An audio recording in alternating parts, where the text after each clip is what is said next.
Buenos días, mi nombre es Alex García Ruano, soy alumno de la optativa de Derecho y Ciencia y vengo a presentar el trabajo que trata sobre la perspectiva que tenía antes de empezar la asignatura y una vez finalizada esta.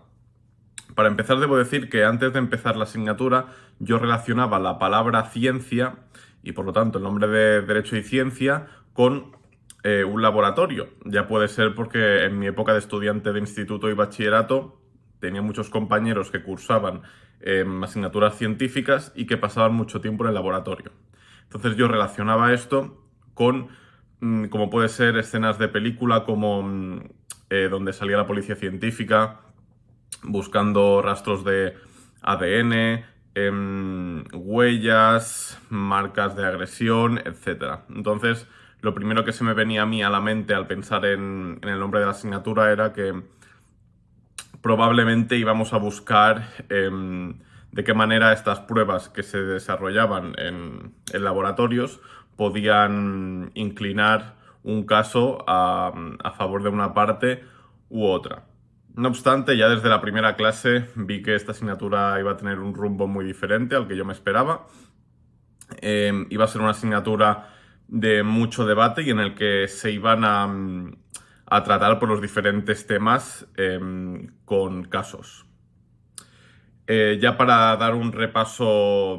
y desde el inicio de esta asignatura, se nos explicó la neurociencia, que este estudio de la neurociencia pues buscaba explorar un poco cómo incidía el comportamiento de la persona a través de los diferentes estudios de las partes del cerebro, cómo esta estructura del cerebro y su comportamiento pues podía incidir en las actitudes que podía tener un ser humano.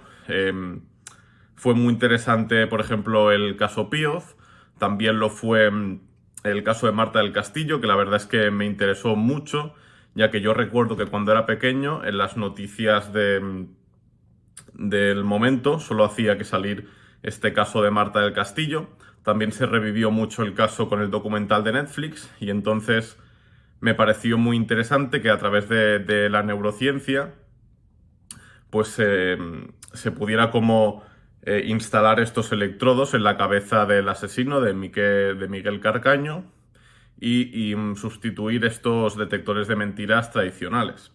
Con estos electrodos que se le colocaron a Miguel Carcaño, pues lo que se intentaba era que esto detectara los diferentes movimientos que tendrían las partes del cerebro de Miguel Carcaño y entonces, al relacionar estos movimientos del cerebro con posibles imágenes que podía ver el asesino en ese momento, informaciones, conversaciones y demás, pues poder descubrir si había podido tener relación o había podido estar en esos sitios. Desgraciadamente, pues no tuvo mucho éxito este experimento, pero es muy interesante saber que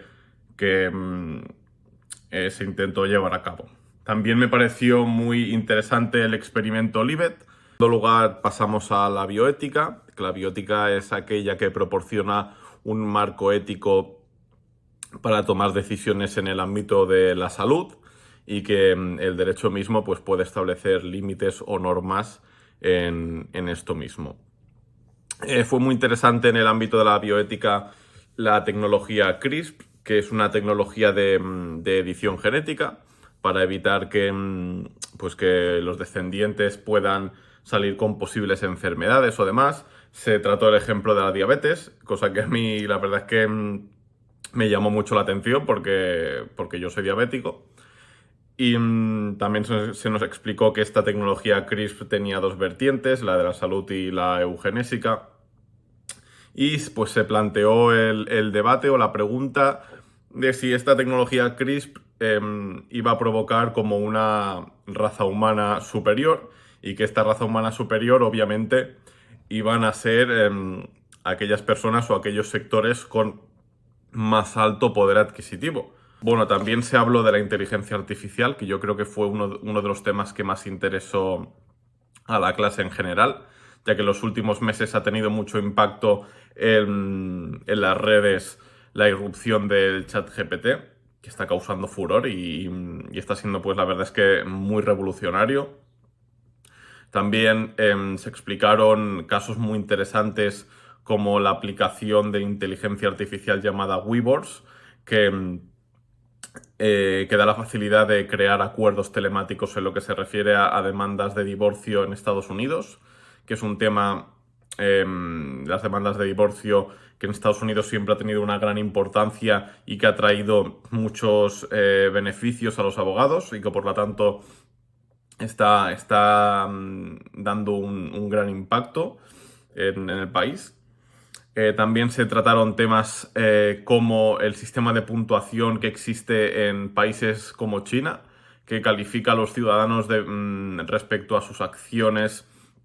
y que por lo tanto los puede hacer más susceptibles de ser aceptados, de concederles una hipoteca, de aceptarles en un lugar de trabajo o demás. Además, en el mundo occidental ya tuvimos una aproximación de este asunto debido al episodio popular de Black Mirror. También en relación con la inteligencia artificial, pues en mi opinión fue muy interesante el tema del Tribunal de Cartagena de Colombia, que se demostró cómo resolvió un caso, motivó una sentencia haciendo uso del chat GPT. Por otro lado, y con lo que yo creo que nos deberíamos de quedar, es con el impacto positivo que puede tener la ciencia en el derecho, ya que nos puede proporcionar información, pruebas, datos sólidos a los cuales no podríamos acceder si no tuviésemos este recurso de la ciencia. Como ya hemos hablado en clase, hay ejemplos claros en los cuales la ciencia ha beneficiado al derecho, como puede ser en los proyectos Inocencia, de los que hablamos, en los cuales se pudo reanalizar pruebas y reducir o eliminar la condena de personas que ya habían recibido sentencia. Es el ejemplo de la mujer a la cual se le murieron 4 hijos por muerte súbita, a la que se le condenó por homicidio de estos mismos y con la que finalmente se demostró que había una predisposición genética a que murieran de manera súbita todos ellos. Por lo tanto, mi reflexión final es que se debe abordar el uso de la ciencia en el derecho de manera responsable y ética, que tanto jueces como abogados como legisladores deben ser responsables del uso que están haciendo y asegurarse de que ésta puede ser eficaz y que por lo tanto solo aprovecharemos el impacto positivo que puede tener la ciencia en el derecho y que por lo tanto será beneficiosa para la sociedad en general.